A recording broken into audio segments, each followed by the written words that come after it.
आज विपक्ष गला फाड़कर चिल्ला रहा है कि अमेरिका ने भारत पर 25% टैरिफ लगा दिया, लेकिन वो ये नहीं बताएंगे कि ट्रंप ने तो सीज फायर के लिए भारत के साथ ट्रेड डील कर लिया था, तो आखिर वो भारत पर टैरिफ क्यों लगाएंगे। इस टैरिफ के ऐलान से तो दो बातें साफ हो गईं। पहला कि कांग्रेस ट्रंप की आड़ में जो देशवासियों से झूठ बोल रही थी वो पकड़ा गया। दूसरा, किसी ट्रेड डील के दबाव में आकर भारत ने सीज फायर नहीं किया। खैर, अमेरिका के इस टैरिफ पर भारत का जवाब आप जान लेंगे तो आपका सीना गर्व से चौड़ा हो जाएगा।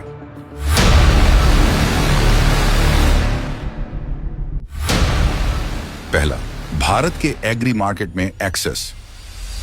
अमेरिका चाहता था कि भारत अपने कृषि और डेयरी बाजार को उसके लिए खोल दे, लेकिन मोदी सरकार ने मना कर दिया। भारत एक कृषि प्रधान देश है, दुनिया का सबसे बड़ा दूध उत्पादक है। अगर अमेरिकी डेयरी कंपनियां यहां पैर जमाएंगी तो किसानों और पशुपालकों की आजीविका पर सीधा हमला होगा। कई रिपोर्टों के अनुसार अमेरिकी डेयरी कंपनियों को भारत में एंट्री ना देने की एक वजह यह भी है कि क्योंकि अमेरिका की डेयरी कंपनियां अपने गायों को नॉनवेज चारा देती हैं।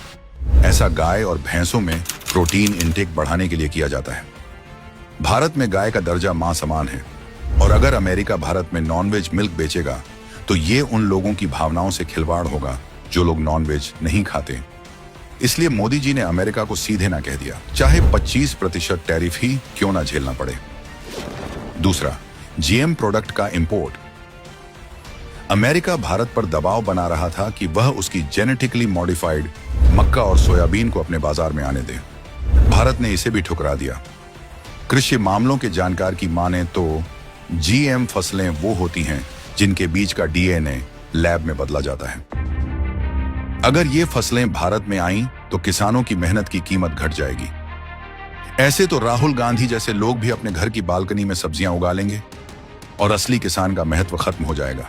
मोदी सरकार ने साफ कह दिया, किसानों की आय और उनकी जमीन की उपजाऊ शक्ति से कोई समझौता नहीं होगा। तीसरी वजह, डिफेंस डील। अमेरिका चाहता है कि भारत उससे F-35 फाइटर जेट खरीदे।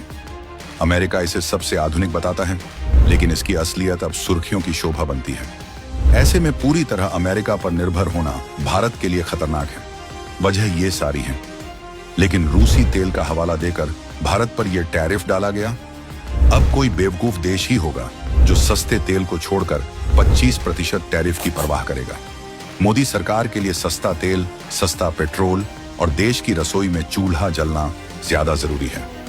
याद कीजिए, पोखरण परमाणु परीक्षण के बाद भी अमेरिका ने टैरिफ लगाया था, तब भारत ने सह लिया था। आज तो हम बहुत आगे निकल चुके हैं। वैसे मोदी जी चाहते तो कांग्रेस की तरह किसी भी समझौते पर साइन कर देते, जैसे कांग्रेस सरकार में चिदंबरम ने एक साइन कर भारतीय बाजार को चीन का डंपिंग ग्राउंड बना दिया था। लेकिन मोदी जी की सोच दूरदर्शी है। वो किसानों के बारे में सोचते हैं, दूध बेचने वालों के बारे में सोचते हैं। उन्होंने टैरिफ के बाद विपक्ष की आलोचना स्वीकार कर ली, लेकिन अपनी मिट्टी और अन्नदाता की इज्जत का सौदा नहीं किया। मोदी जी ने यह साबित कर दिया कि दुनिया के किसी भी तरह की डील ना भारत की मर्जी के खिलाफ युद्ध रुकवा सकती है और ना ही अपने बाजार को डंपिंग ग्राउंड बनने दे सकती है। अमेरिका की ऐसी बुली करने वालों शर्तों पर पुरानी कांग्रेस सरकारें और दुनिया के देश झुकते होंगे। आज के नए भारतीय मार्केट में घुसने के लिए अमेरिका को कोई और पैंतरे ढूंढ लेने चाहिए, क्योंकि भारत का चौकीदार ऐसे ही तो घुसने नहीं देने वाला।